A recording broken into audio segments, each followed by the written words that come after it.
Olá pessoinhas, tudo bem com vocês? A dica de hoje é enigmática.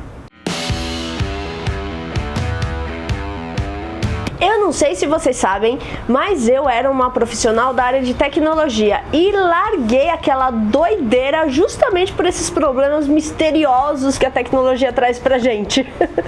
Brincadeiras à parte, quando a gente tem um problema elétrico ou eletrônico no nosso carro, é de beirar a loucura. Isso porque o problema elétrico ou eletrônico, a gente não vê como vê o defeito mecânico, o defeito mecânico é alguma coisa que está ali quebrada, você sabe como aquilo devia funcionar, tá vendo que não tá funcionando desse jeito e você sabe como fazer para fazer aquilo voltar a funcionar daquela maneira.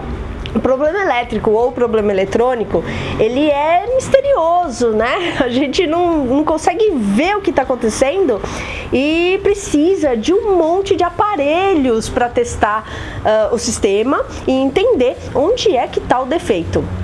Em geral, isso dá bastante trabalho, especialmente quando o problema não é constante, quando o problema é intermitente, ou seja, ele acontece de vez em quando e pior, acontece tão de vez em quando, de maneira tão aleatória, que você não consegue nem identificar um padrão. Por exemplo, o nosso carro aqui passou uns tempos, a gente fazia curva mais fechada com o carro, por exemplo, dobrar uma esquina, as portas destravavam. Olha que doideira! Mas tinha um padrão, fazia a curva fechada, destravava as portas.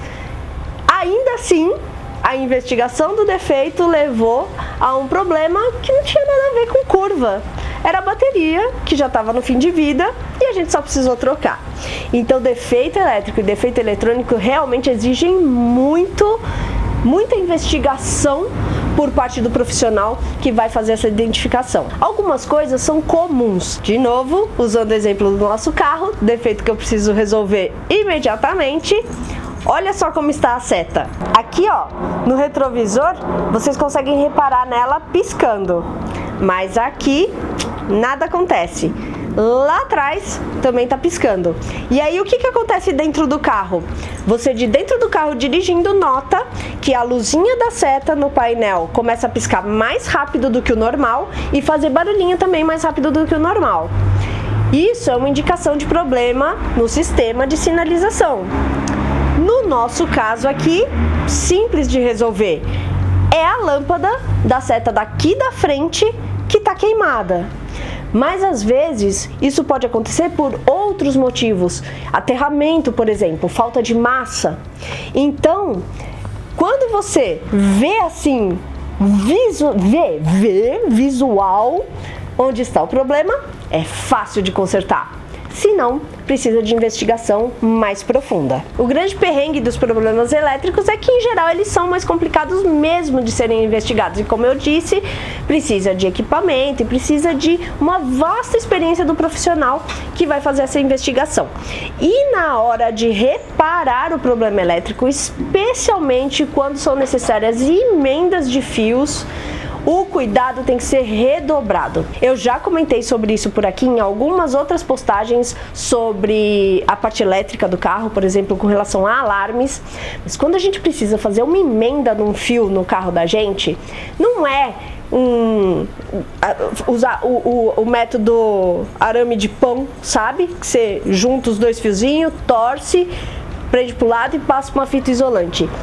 No carro, em geral, esse tipo de emenda que é feita aí, né, meio sambada, vai dar problema. Vai dar problema porque o contato entre os fios ali na hora que a gente trança não é o mais ideal. A fita isolante também é um produto complicado, né?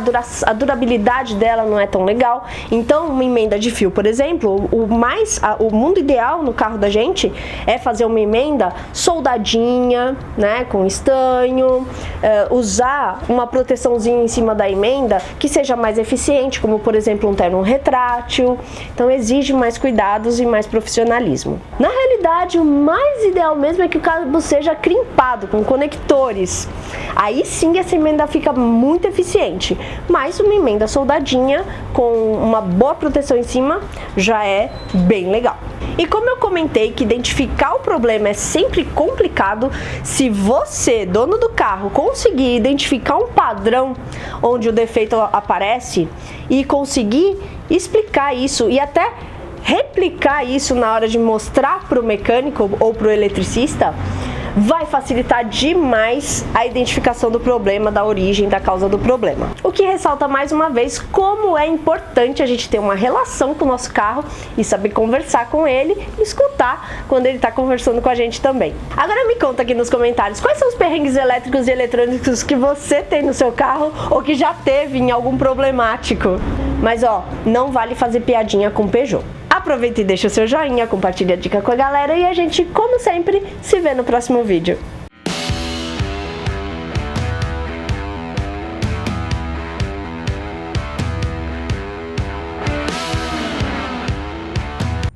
O breme elétrico eu já ensinei a Thaís.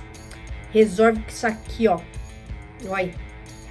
Isso aqui resolve todos os problemas elétricos.